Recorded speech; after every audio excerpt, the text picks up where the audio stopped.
Hi, everyone, and welcome to this event on unlocking infrastructure investment in distressed rural places, understanding the unique role of the federally chartered regional commissions. I'm Tony Pipa, and I'm a senior fellow in the Center for Sustainable Development at the Brookings Institution, where I launched and lead the Reimagining Rural Policy Initiative. And today's session is going to give us an opportunity to explore the effectiveness and the leadership of three active federally chartered regional commissions. Now, these are entities that are often underappreciated as part of the federal toolbox for supporting community economic development. We're going to use recent research co-authored by myself, Heather Stephens, who's a professor of economics and directs the Regional Research Institute at West Virginia University, and who's going to partner with me to co-moderate today. And we were joined in the research by David Nason, who's a PhD student at West Virginia, and Zoe Swarzensky, who helps coordinate the Reimagining Rural Policy Initiative with me here at Brookings. So the report compares the degree to which infrastructure funding from the Appalachian Regional Commission, the ARC, the Delta Regional Authority, also known as the DRA, and the Northern Border Regional Commission, NBRC, reaches distressed rural places versus infrastructure funding from selected federal programs that support infrastructure. You can find the report by searching on the Brookings website. It's also on the Reimagining Rural Policy website that hosts all my research. And I think it's especially timely, given that the Infrastructure Investment and Jobs Act, the bipartisan infrastructure law, appropriated increased resources for each of these commissions. And actually, just before the holiday break, the Thomas Carper Water Resources Development Act of 2024, which passed with bipartisan support, just reauthorized these regional commissions and actually authorized a couple additional regional commissions. So for our agenda today, I'm going to start our event by quickly presenting some of the key takeaways of the research. Then Heather will introduce the federal co-chairs who will join us in a conversation for the remainder of today's event about the successes and challenges that they've encountered. And also, we'll have them answer some questions that we received from those of you watching.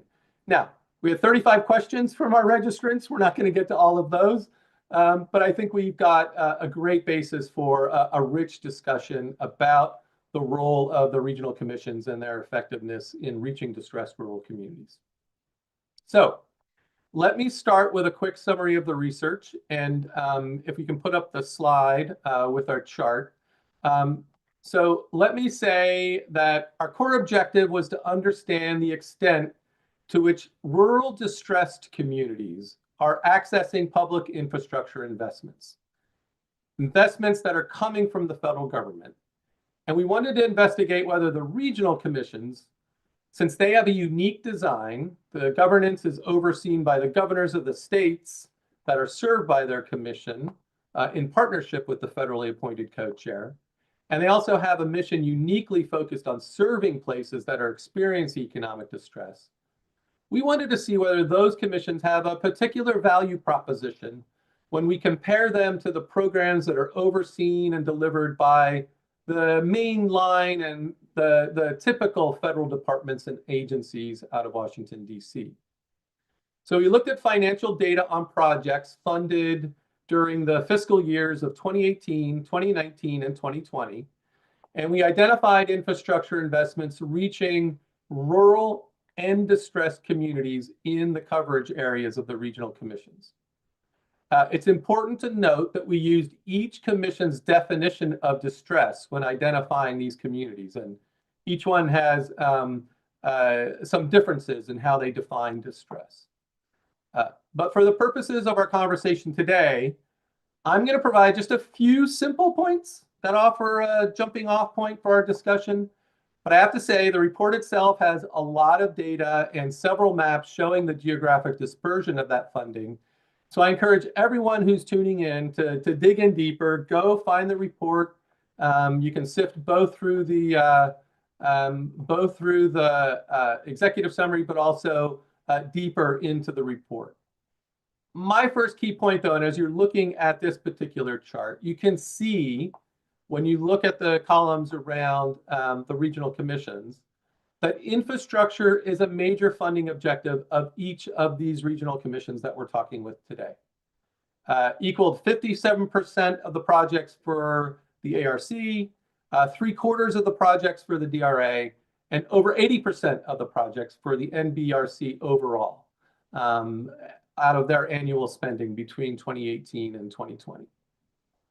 Now, all of the infrastructure funding that they were making available are made in the form of grants. Now, grants are often more accessible for distressed rural communities because distressed rural communities often have fiscal constraints and they find it hard to add debt and take on loans. The federal programs also often use loans, and you can see some analysis in the larger report around that. It enabled substantially larger funding totals by order of like billion, but only a small portion of those loans ever made it to the rural distressed places. A second key point is that, as you can see from the proportions that are getting to rural distressed places out of the federal commissions, that they did an excellent job of targeting their funds to rural distressed places. I have to say it's especially impressive by the Appalachian Regional Commission, since their specific definition of distress is actually much stricter than the DRA and NBRC. There's a smaller number of counties and communities that fit their distress profile. And yet, even given that, you can see that almost 70% of their infrastructure funding found their way to those communities. Now, on the other side, third key point was that federal programs actually have the advantage of scale. They have more money. So in some respects, that allowed them to disperse more funds and reach more places overall. And you can see that from the chart. But the regional commissions are getting to ground, so to speak, for the communities that need it most and that can maximize the public benefit and probably have the fewest options available to them to be able to finance their infrastructure. Now, that begs the question of why. We have some theories about that, but frankly, it's beyond the scope of just the financial analysis we did. I think one thing that it certainly drives home is that the regional commission's mandate to target distressed communities really does drive their programming. They're staying honest to that mandate that Congress has put out for them. And the fact that they have 100% grant funding is likely a part of it as well. But that's a good basis for our conversation today, and I'm sure our panelists are going to have their own experiences and perspectives to share on why the regional commissions are able to reach those particular communities, given their capacity constraints, given their lower level of experiences in accessing federal funding. I just want to finish with, and you can take the chart off now, I just want to finish with just a very quick summary of some of the recommendations that we put forward in the report. Mainly, and it's mainly around actually elevating the regional commissions as part of the federal toolbox for community economic development, really providing them a platform to systematically exchange and meet with each other, not necessarily to coordinate, but actually to share where they're being successful and how, and also be able to provide an opportunity for them to share their challenges and as a peer group sort of work through what they think might help them successfully do that. And then also be better integrated actually into the federal interagency and infrastructure overall around community economic development. You could envision more systematic engagement through the Domestic Policy Council or the Council for Economic Advisors to be able to link up with federal agencies. I know that happens on an ad hoc and bilateral basis now, but doing that more systematically could, I think, really leverage this experience that the regional commissions have to be able to meet the needs of the most distressed rural communities in their coverage areas. And doing that would actually help us maximize the public benefit of the bipartisan infrastructure law and the Inflation Reduction Act, and even the community economic development that's in the CHIPS and Science Act. So I think that provides us the basis for a good conversation. And I want to bring in my partner and co-author and co-moderator for today, Heather Stephens from West Virginia University, to introduce our panelists and get the conversation started. Thanks, Heather. Great. Thank you so much, Tony. I'm going to ask our three panelists to go ahead and turn your cameras on so folks can see you as I introduce you.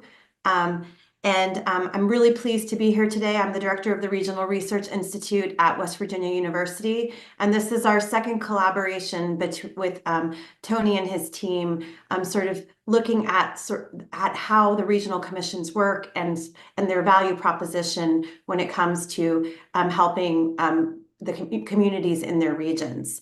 So without further delay, I'm going to go ahead and introduce our three panelists. Gail Manchin is the 13th federal co-chair of the Appalachian Regional Commission and the first from West Virginia. An alum of West Virginia University, where I work, she worked as an educator in local schools and at Fairmont State University, where she was the director of the university's first community service learning program. She also served as the director of West Virginia's AmeriCorps Promise Fellows. Subsequently, she served as West Virginia's First Lady and then was appointed to the State Board of Education, serving as president at the state and national levels, in addition to her work on a number of other boards. At the ARC, her priorities have been to support the creation of greater economic opportunities in the region through a cross-regional, multi-state approach. Welcome, Gail Manchin, to this panel.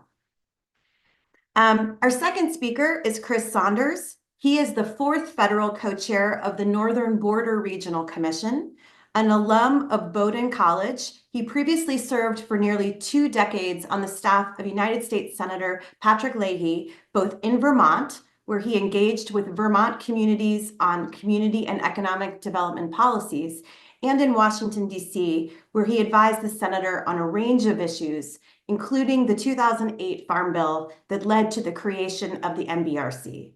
At the commission, he has been responsible for the deployment of increased funding for infrastructure, new grant programs, and the commission's J-1 visa waiver program. Welcome, Chris. And our third speaker today is Dr. Corey Wiggins. Dr. Wiggins is the fourth federal co-chair of the Delta Regional Authority. A native of rural Mississippi, Dr. Wiggins is driven by a mission to serve the community. An alum of Alcorn State University and the University of Alabama at Birmingham, where he received a Master of Science and PhD, Dr. Wiggins previously served as the executive director of the Mississippi State Conference and NAACP, I can't speak today. His diverse career also includes work at the Hope Policy Institute, where he focused on strengthening communities and improving distressed parts of the Mid-South.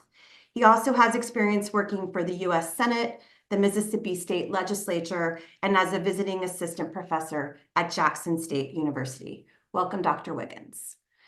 So with that, without any further delay, we're going to go ahead and kick off with a couple of sort of questions to set the stage for the rest of the discussion. Just for the audience knows, these first questions we are going to give a chance for all of the co-chairs to answer, but after that it will be a little bit more of a free-flowing discussion. So we'll go in the order that I introduced you, and we'll start with the first question. Tell us about your commission, its history and its mission. And how do infrastructure investments from your commission contribute to long-term economic growth and resilience in rural communities? Mrs. Manchin. Thank you. So obviously we're going with age before beauty here. And I'm so glad to share with you about the Appalachian Regional Commission. We are a unique entity in that we were the first of its kind to be a federal, state, and local partnership. That's in our statute. Our mission was to innovate, to partner, to invest in the economic growth across the 13 states and 23 counties that make up the Appalachian Mountain Ridge through the United States. We do that to ensure that the 26 million residents of the Appalachian region will gain socioeconomic parity with the rest of the country. The catalyst goes back to 1960 when John F. Kennedy was campaigning for president. And he came to West Virginia 27 times during that campaign and was appalled by the poverty that he saw, the isolation, and most of that was due to the lack of a highway system through the mountains of Appalachia. And so he said if elected president, he would create a commission to correct those discrepancies. And he did create the commission, but it did not come into fruition until under President Johnson in 1965. And that's when we started. And our first mission was to build that highway system through the Appalachian Mountains. And as of today, the ARC has completed about 91% of that highway structure. So you can tell from the age that it is not an easy prospect, and it's not necessarily connecting other interstates. It truly is a highway connecting throughout the Appalachian region. And then we went on to develop, to go into infrastructure, water systems, sewer, other infrastructure that obviously raises the quality of life. And since 1965, we have decreased the number of distressed counties, as Tony talked about, by 60%. And we have also declined the poverty rate throughout the region to less than 50%. But that shows that our work certainly is not done. I mean, there is still a lot of challenges, and a lot of that comes from infrastructure. We certainly found during COVID that we had a second highway that needed to be built, and that was the broadband highway, that when our children were sent home to go to school virtually, they had no Wi-Fi. They had no internet in which to do that. Parents could not go home and work. There was no telehealth. And so that has become obviously the second highway system that we are building. And that comes obviously through the help and support of federal funding. But again, it is all about this partnership and how we do it together, working from the local to the state to the federal level. Great, thank you so much. And now we'll turn to Chris Saunders to answer the same question about his commission, history, mission, and the role of infrastructure. Thank you, Heather, and thank you, Gail. I think it's important to note that the Appalachian Regional Commission really is the inspiration for any of the legislative efforts that led to other peer commissions that now exist. And ARC, folks should know, has been tremendously gracious in terms of lending its knowledge and expertise to all of the commission's authorities as we figure out how to tackle this work in our own places. So we admire the ARC and the work they do and Gail's leadership. As Heather mentioned in my bio, I had the good fortune of working on the legislation that created NBRC about 15, 16 years ago. We were chartered in the Farm Bill along with two other peer commissions, the Southwest Border Regional Commission and the Southeast Crescent. Based on members of Congress advocating for us, we got a little bit of a faster start with increased appropriations and have really needed to put those to work in our area, which is a predominantly rural area. The largest community in our commission territory is Utica, New York, with a hair over 60,000 people. So we are really serving very small, very rural communities. The majority of our awards go to communities under 5,000, sometimes even predominantly under communities of under 2,000 people. I think we have a lot of trends that rural communities experience in terms of an aging population, out-migration. Our populations, if they're increasing, are increasing slowly. And so a lot of the workforce challenges that are present across rural communities are very front of mind for the NBRC territory. In terms of topically, Gail focused a little bit on the Appalachian Highway. A really key component that's been defining for the NBRC territory has been the forest products industry. It was a defining characteristic of many of the communities that in our area, their history and what shaped their economy in the previous 2 centuries.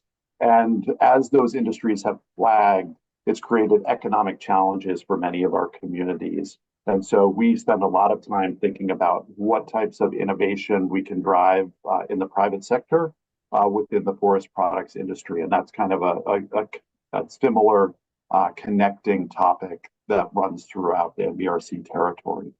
The one other piece I would touch on at the outset is, again, a similar theme. All of our commissions have great ability to be innovative because Congress created our statutes to be very, very flexible. We come at our work really centering the needs of our small distressed communities as our North Star. Unlike other agencies, which may have a portion of their mission focused on rural areas, or they may be a subset within a much larger agency, this is everything that we do. So we're able to use that focus as we design programs, as we make decisions about rules, and how we can be flexible and think about what we prioritize. And to offer just a quick example, when we got the infusion of bipartisan infrastructure law funding that Tony mentioned, we really reached out to our stakeholders and said, what do you need? Like, what are your priorities? We want to listen to you as we design these programs to make sure that these are getting deployed as effectively as possible. Not shockingly, from rural communities, we heard we need childcare, we need more housing. And for those communities, as I said, that the forest products industry isn't the future, they really told us that outdoor recreation is their priority. And so we added a number of things as eligible to be considered infrastructure, which meant that they were eligible for higher award levels. And so we've been deploying those resources, and we're seeing it work. We're building new childcare programs. We're seeing investment in outdoor recreation infrastructure. So that flexibility and innovation is really baked into our model. And I think one of those things that lets us really target resources to where they're needed. Thanks, Great. Heather. Thank you so much. Corey Wiggins, it's your turn. Sure. No, again, thank you. Thank you for the opportunity to share and be with you all today. And much like my colleagues that I have the opportunity to call on for advice and counsel, as a regional commission, flexibility is one of our important components in how and what we do in our work. Delta Regional Authority was established in 2000 to promote and encourage economic development of the Lower Mississippi River region and the Alabama Black Belt region. We are now 255 counties and parishes strong. I think Tony mentioned reauthorization. We had some additional parishes in Louisiana added to our region, but our states that we cover includes parts of Alabama, Arkansas, Illinois, Kentucky, Louisiana, Mississippi, Missouri, and Tennessee. So we have a lot of ground, a lot of area to cover across the Mid-South. And I think in terms of how we do our work and how do we meet our mission is really through leading through collaboration and working with our state partners, regional partners, and figuring out how we can help and support not only looking at the challenges that exist in the region. So often we talk about the challenges that exist in distressed communities, but I would add, more importantly, thinking about how do we leverage where opportunities exist? How do we support growth? How do we support economic development that's looking towards the future in developing communities? Much of our region is rural. We do have some population centers, places like New Orleans and Memphis that are part of our region, but much of it is much like the community I came from in Mississippi, a town of 2,000-3,000 people. And most folks who lived in that community talked about going to town for resources, and in town was 2,000 people, but most of the folks lived in really the communities and surrounding unincorporated areas. And when I think about our work and how do we contribute to this work long term, the way I think about our work and what we do is that so often rural communities and spaces are trying to learn and figure out how they connect to investment and federal investment. And I look at our agency as being the front door to federal investment. We try to open up the door not only from being an active partner in investing in communities, but also trying to do projects. We work with other federal agencies and federal partners to drive investment to our rural communities across our region. So again, looking forward to this conversation, and always enjoy being with the Brookings team and with you, Heather, and to our colleagues here at the other commissions too. Great, thank you. So now we're going to turn to the report, the findings that Tony mentioned earlier. And we're curious to hear from each of you how the key findings in our report align with your own experiences in addressing infrastructure needs in distressed rural areas and what we missed. What did we miss that might be important to getting infrastructure to these most distressed rural places? So, Gail, it's up to you. Okay, thank you so much. Well, you know, I will go back and I think both Corey and Chris both have talked about collaboration and working together. And I do think that is the key. Obviously, it's in our statute that we work as a partnership with our state and local entities. And so it has to come from the ground up.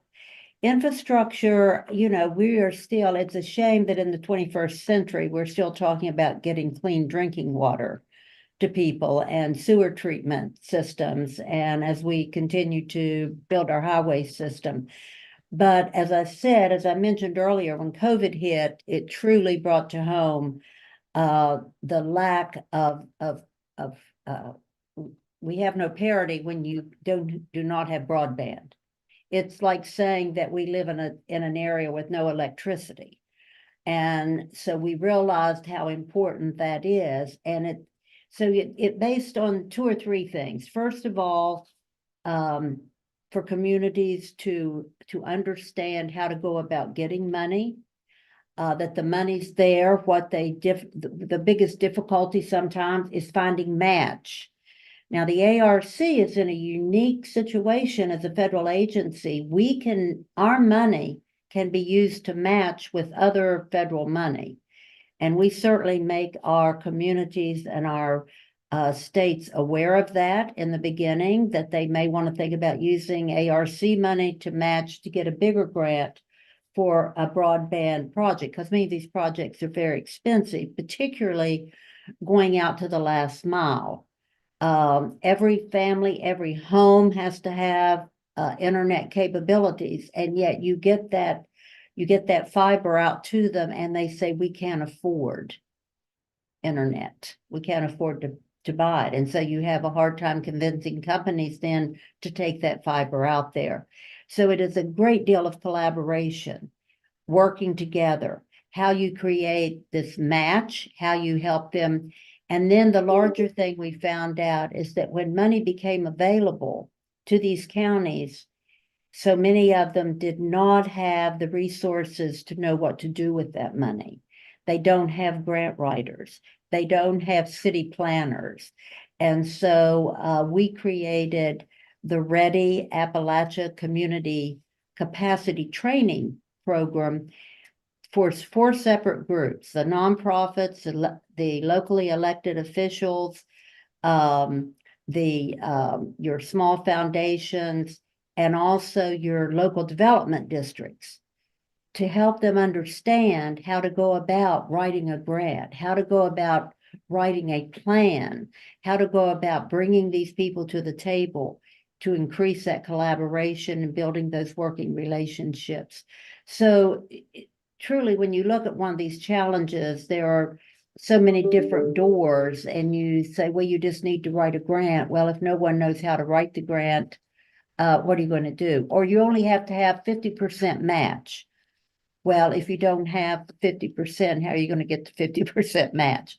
So there's a lot of doors to open, but again, it goes back to that collaboration and working very closely with these entities so that they understand. And I just add as my final point, it's about the federal agencies working together as well, how they can help be a bridge to these communities by sharing their knowledge and their funding together also. Great, thank you so much. I think that's a great, I think that's a great point that I wanted to pick up on, and it speaks a little bit to what Tony was mentioning in terms of sometimes loans being available versus grants, and how what our agencies can provide is primarily being grants. It's very often and very common that we are co-investors with other federal agencies as peers in projects. And I think there are times where our resources make the difference between a project happening or not. And so if you take a water or wastewater project that USDA Rural Development may be supporting, that may be getting funds through the EPA, through a state revolving loan fund, those resources may still not be enough for certain communities that are distressed to get a project done. I've got one in mind in one state that's flood impacted in our region that is out there looking for those other resources and has identified NBRC as saying, if we can get that grant from NBRC, we can probably do this project, because otherwise it doesn't pencil out for our ratepayers. And so we are often partnering together. And I think sometimes we help those other agencies better target their dollars or projects that more likely to occur in a distressed community, because we can all collaborate and make the project feasible. That was kind of the core point that I wanted to make on this topic. I think the other piece that was front of mind for me was that there is still some difference in terms of our statutes. Gail was mentioning the ability to utilize ARC funds as local match. I think that's one other place that we can learn from each other in Congress, can look at the way that we all work. We still have slightly different statutes and can do slightly different things. We noticed that in terms of the authorization that just passed, and some of our federal agencies looked to policies that ARC or NBRC had, and they added that to EDA or other places. So I think there, within Washington, there's some looking at what is available to our agencies and trying to model that flexibility within other peers and help them be more flexible as well. Great, thank you. Corey, what would you like to add to this discussion? Well, I'll just add, to the point about the findings, I think what your findings speak to is, and I've heard both Chris and Gail talk about their respective commissions as well, is that we're all operating and on point regarding our mission of our organizations. It is that we are supposed to be focused on some of those most distressed communities in our area. I've talked to them and talked to others who work in our spaces is that one, that requires us being on the ground, talking to people, understanding the needs and challenges, and then finding ways to deploy the resources. So I was excited about the findings, because it does tell us and show that somebody, when they come and look and pull the hood back for a term, is that, look, we're operating on mission. We are putting resources where they should be, where they need to be. And we are doing it using all the things that you hope an organization, institution would use. We are engaging, is participatory. We are collaborating with a number of stakeholders and partners. I know this is looking at it from a federal investment, but we all at different points in time engage the philanthropic community. And how do you leverage capital from foundations, capitals from private equity, and these projects we're talking to? So I think that highlights and really cements the work that we're doing, and in some case tells us that we need to do more of it. And thinking about creatively, how do we design our programs in a way to do more of what we should be doing? I think the thing that you can't always capture, right, when you're looking at quantitative data, is the qualitative stories. The stories about, right, we're looking at this in numbers and dollars and cents. But to be able to have that personal story in the context of what does a wastewater or drinking water investment mean to a local economy or a local school or to a person? What do an investment in workforce development mean for a person who is learning and wanting actually to be a rural water operator through our apprenticeship program? So we're tackling an issue around infrastructure through workforce. And at the same time, you're directly impacting the purse strings or the pocketbook of a family living in that community who wants to live and be in that community and be productive and support their local schools and support community. And a lot of that also, when we think about this work that we're doing, is in some of the communities in which we're working in, they need a little bit more runway and support to get into investment opportunities, to get into opportunities to tap into federal funding, state funding, any funding that may be available to them. And I know we all have been really working hard, and I think Gail mentioned this, around our capacity building work. And I do believe that if you were to sort of do this type of study in the coming years, I think you would see an even more stronger output from a quantitative standpoint, because of the inflection and fusion of money that we've had to to deploy across the region. And I think those impact numbers would be even larger when you look at it too. Thanks, Corey. And so I want to make a couple of points before I jump into the next question. And the next question really comes from the audience. In fact, a few different people actually posed different variations on this question. But one thing that I want our audience to actually recognize a few things which we've talked around or even mentioned, but to really take into account. One is scale. Like you all talked about the geographic expanse that you cover. And I hope people, when they saw that chart that I put up, actually saw the levels of funding. Because when you put those levels of funding next to the large geography, I think it's important that we kind of set expectations correct for what you can and can't do and your limitations. And both Corey and Chris, I heard you kind of say, like, we're a gateway actually to other investment as well, to partnering with the federal government. And Gail, you said the same thing. So I think to be fair to how well you're doing on your mission, we have to be honest about the expectations that can come with the level of funding that you have access to and the geographic expanse, and frankly, the difficulty of enabling turnaround in distressed communities as well. So I think we have to be honest about that. I think the second thing that I just heard from everybody was around partnership and collaboration and innovation. I mean, you're built to have to collaborate from the state to the local to the federal. And Corey, to your point, your mission drives you, right? It is to be able to reach those most distressed and least capacity communities. And so, and that kind of begs the question I'm about to ask. We heard this, like I said, from several audience members. They recognize your value proposition, and they're interested in how do we best partner with you? Like, so what advice would you give to some communities who are looking for investment, and they want to be able to create a relationship with your commission? How should they be thinking about it? What would be some best practices or advice that you would give? I don't know.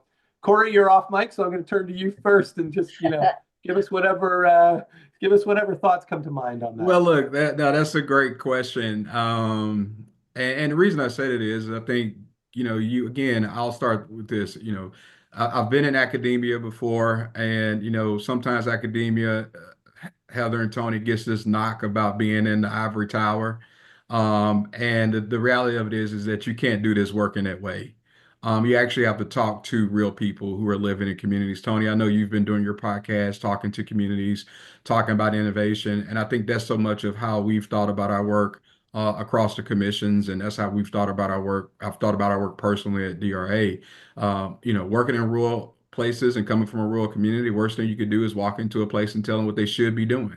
But you can go into a community and listen and understand the challenges and opportunities. Folks understand and know how they want their communities to look, taste, touch, and smell. What we can do as an agency is partner with them and think about how do we support them in accomplishing that goal. And so I think for communities that are looking to work with us, of course, you can go to our website, learn about our programs, do all those things that you think about. And all else fails, call us. We created at DRA a capacity building sort of hub. And in that hub, we have a small team of individuals who work with local communities, supporting them in capacity development. We've partnered with our rural development centers in our region and our university partners, working through extension to even go out and create support networks for communities. And so I think, one, there's an onus of us as commissions or as government to go out and be present. There is a role, I think, for local leaders to seek us out. And I think what you have is, and when it's working, there's a marriage that happens that works for and gives us the products and outcomes that we're seeing in your report. But ultimately, I think it's still on us. It's still on us to go out and do the work that we have to do and be present and create a welcome and inclusive environment for people to know that come talk to us, come see us. The last thing I say on this is this. I think the best way as commissions or how we do this work is that when somebody see a grant award go out and we releasing millions of dollars, and then when they look at that announcement and they see a neighboring community and lets them know that, like, oh, that community is like mine. Like, oh, I should be reaching out. I should be talking. So when communities and leaders can see themselves in the awards and grants we're making, that's one way too that I think that speaks. I see Gail nod her head. I mean, when people see it, and we probably get it, it's like, oh, I believe I could be part of that. So I think that's the work. I don't think there's no barriers. Like, come talk to us, come engage us. We're willing to meet and work with who's across our region that we're trying to support and serve. And again, that's back to the mission of what it is, who we are, and what we do. Gail, anything you want to add there? I see you're off mic. Yeah, I think you made a lot of really good points there. And one of the things that I think you brought up without saying is how important that communication is. And letting these communities tell their story. We certainly have built on our communication team, and not for us to tell the story, but to go out and let these communities tell their stories of the grants they got and how they built the infrastructure and how they revitalized their community that had been devastated through the energy level, coal leaving. So, those things are very important, because you're absolutely right, Corey. The community in the neighboring county or the neighboring state says, we're the same community. There is so much commonality here. And I noticed as we were talking about our areas I'm sure you all heard that we share states, we connect with each other in so many ways, but I will pat us all on the back that we are making an effort. For example, both Corey and Chris and I all work with the Department of Labor on their, it's called WORK, but of course that's an acronym. And I'm trying to, but it's the work, it's through the Department of Labor, but it's workforce development. And it's hands-on training that trains these individuals and gets them into jobs. And we do that in collaboration and cooperation with the Department of Labor. That's a real good thing that we need to continue, not only to do that, but find other ways to work together. People out there that are wondering, one of the things that when we talk about community capacity building, and I mentioned this training, and the fact that we do one, especially for elected officials, one for your nonprofits, one for your small foundations. And then a very critical point that we all have are these local development districts. These are individuals that are given a region, and they know or should know that region inside out, and should be working with those communities to help them develop a plan. And we have special training for them to help them not only be a bigger support to the communities, but to help them be able to write grants. And then when we talk about these small foundations and nonprofits, how important they can be in working with communities, in helping these communities find that first funding. And across the Appalachian region, and I'm sure Chris and Corey, you have the same thing, these Appalachian Community Capital, Angel Funds, the Appalachian Funding Network, groups of people that have come together, that have brought in and attracted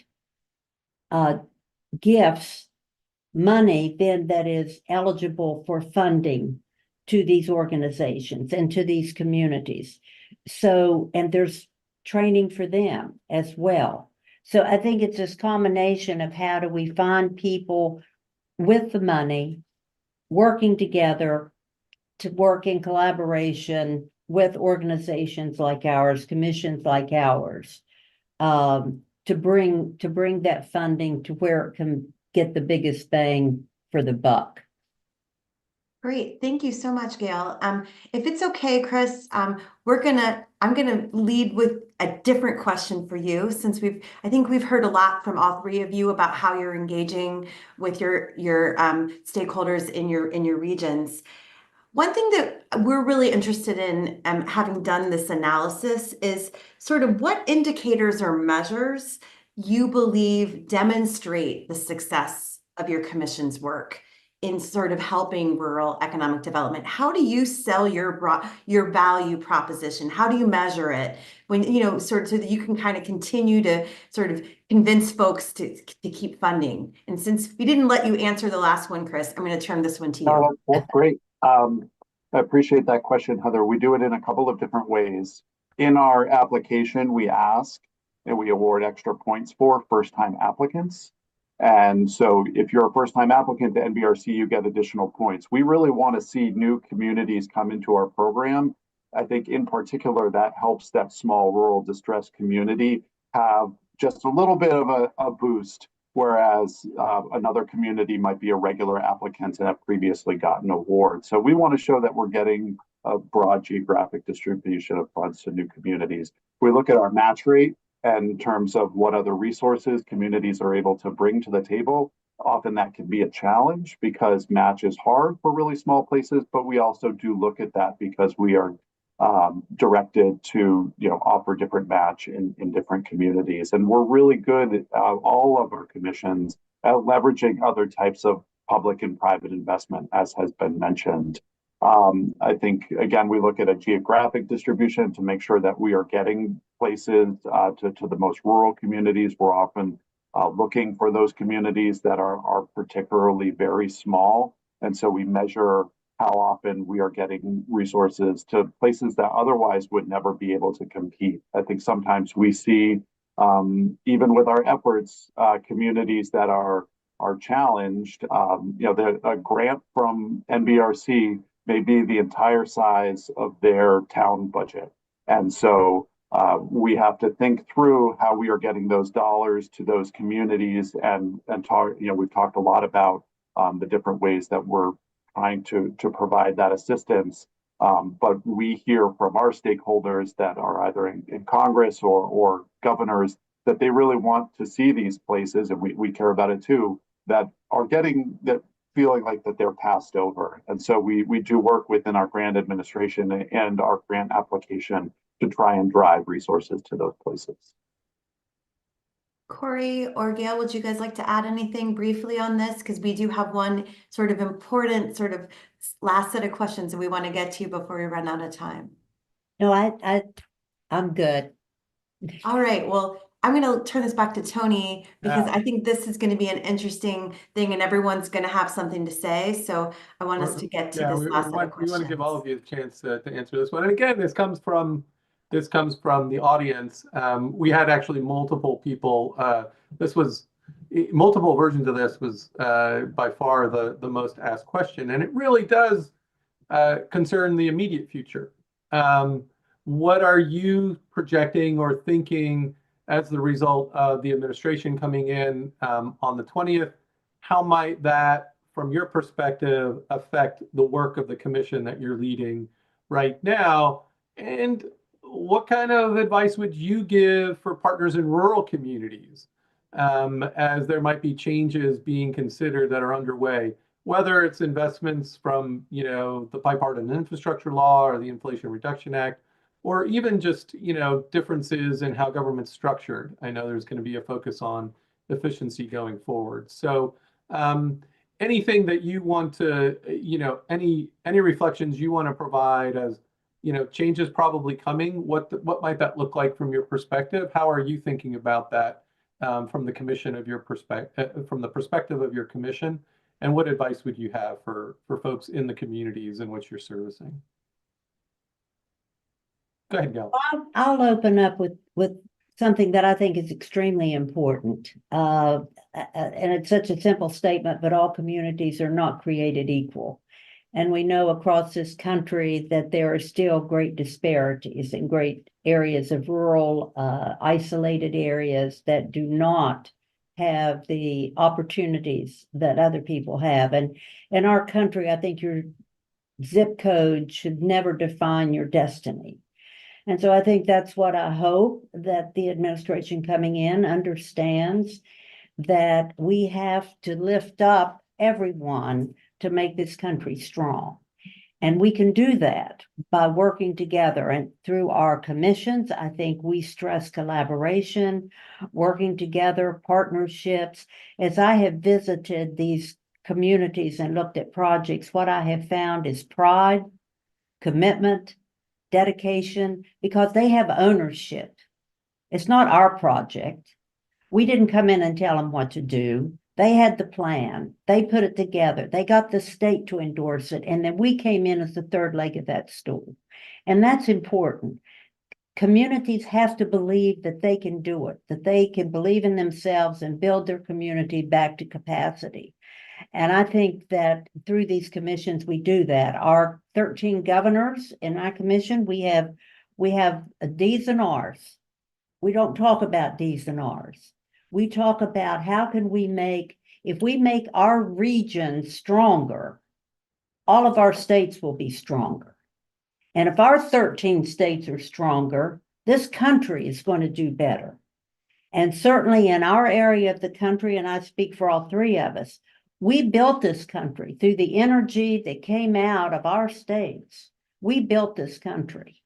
And we can continue to be the backbone of this country, but we have to do it working together and understanding that until we give everyone the opportunity to compete, none of us is going to succeed as well as we could. Lori, Chris? I would pick up on what Gail said in terms of collaboration and keep working, right? I think one of my favorite quotes is chance favors the prepared mind. And so, we are, looking to support local communities. It's hard, right? I think one of the things about this work is that it's really hard when you're a volunteer select board member that may or may not be getting paid, whether your community has paid professional staff. We're seeing this great influx of federal resources to support things at this moment. The communities that have been able to kind of keep chipping away and being prepared for when this moment occurs have been able to benefit from it. This time will come again, either through continued investment in various federal agencies as annual appropriations or at some period down the road another significant infrastructure investment.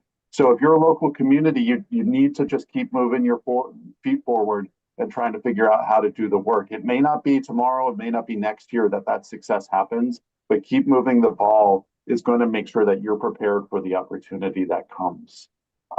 I'm personally incredibly bullish on the work of the federal commissions. Tony, you mentioned the reauthorization that created 2 new ones and revived the 3rd one. I think members of Congress are really interested in this work because they see it as effective and responsive and really based in the places that they represent. So if you are one of those places that is, you live in a community that is part of a new commission territory or have been added to one of ours because we've had additions, we're really excited to get to know you and really excited that the resources we have are now there to support you. Yeah, and my point would add, I think Gail started off talking about zip code, and it reminded me of my research when I was a grad student, looking at where people live. In that world, I was looking at where people live by zip code and its association with certain health outcomes. And I can take that very same perspective and look at zip code and start to look at economic outcomes and all of those indicators of social wealth mobility, all those things, housing, and a lot of that and that's what data is driven by zip code. And so this idea of when we're thinking about the conversation around efficiency, part of that conversation is driven by data.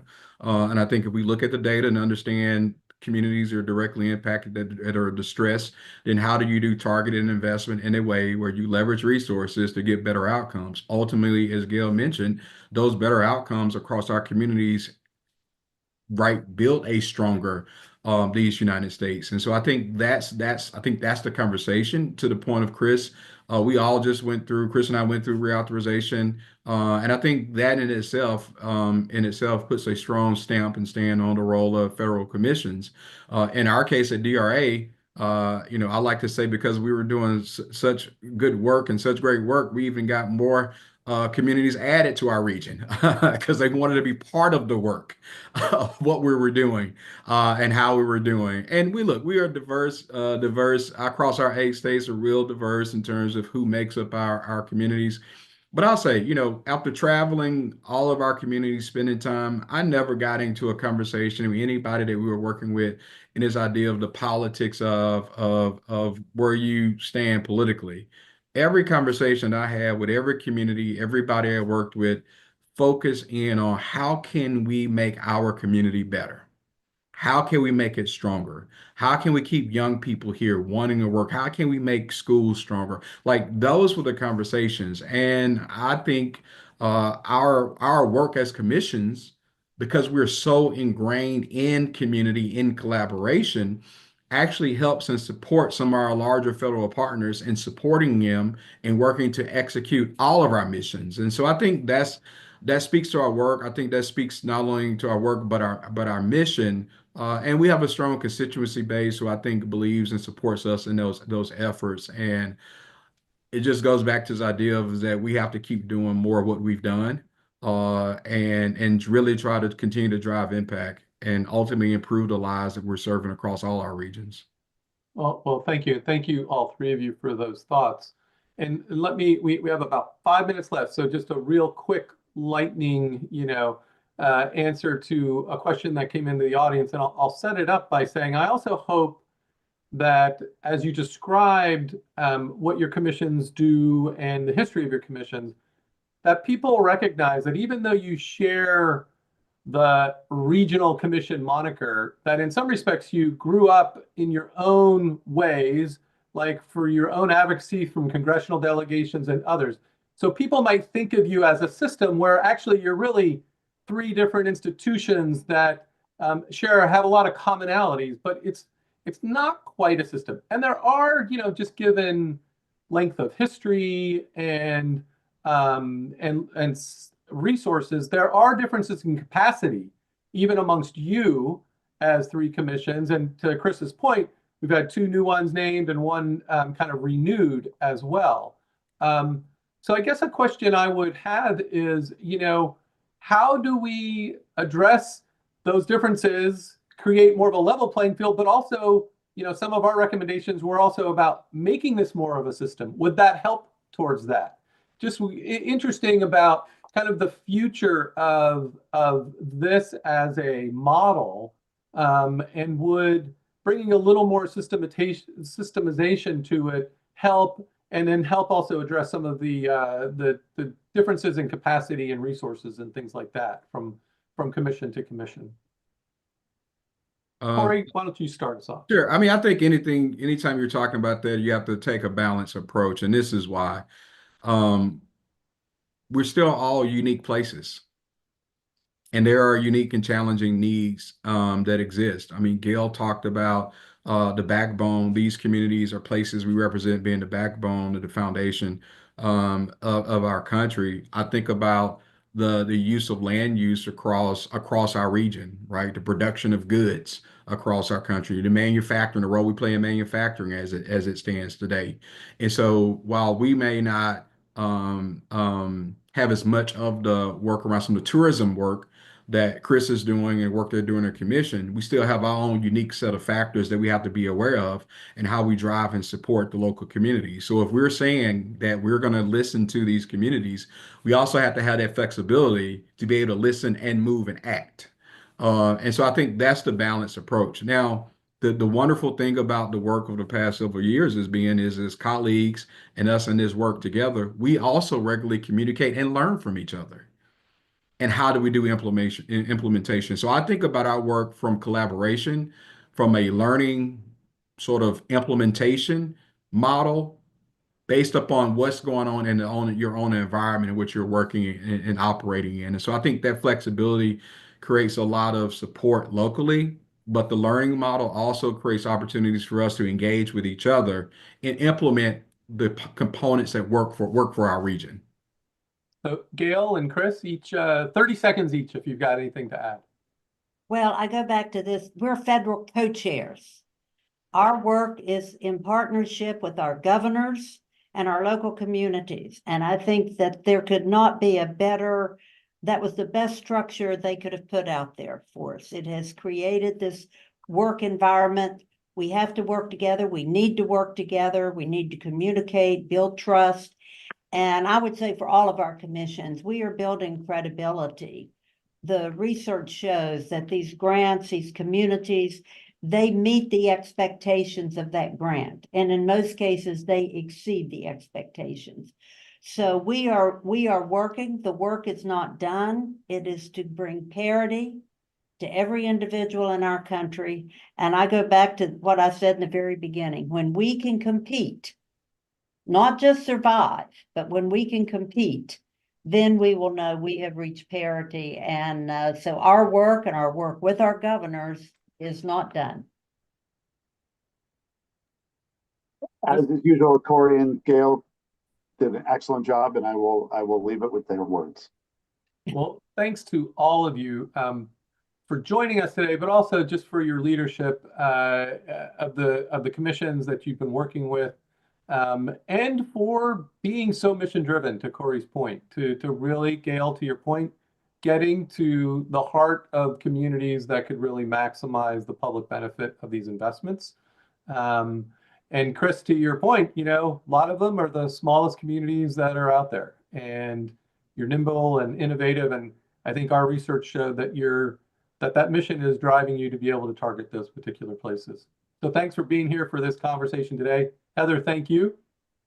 Yes, and I want to thank the three of you for joining us today. And again, like Tony said, for the great work that the commissions are doing, because our report shows you're getting the infrastructure money there, but some of my own other research has also looked at some of the work that you guys are doing. And I hope that we can continue to build on the success going forward. So thanks again for joining us, everyone who's joining the webinar. And with that ends today's discussion. Thank you. Remember to read the full report. Thank you. Thank Thanks you. all. Thank you. Chris, Corey. Thank you.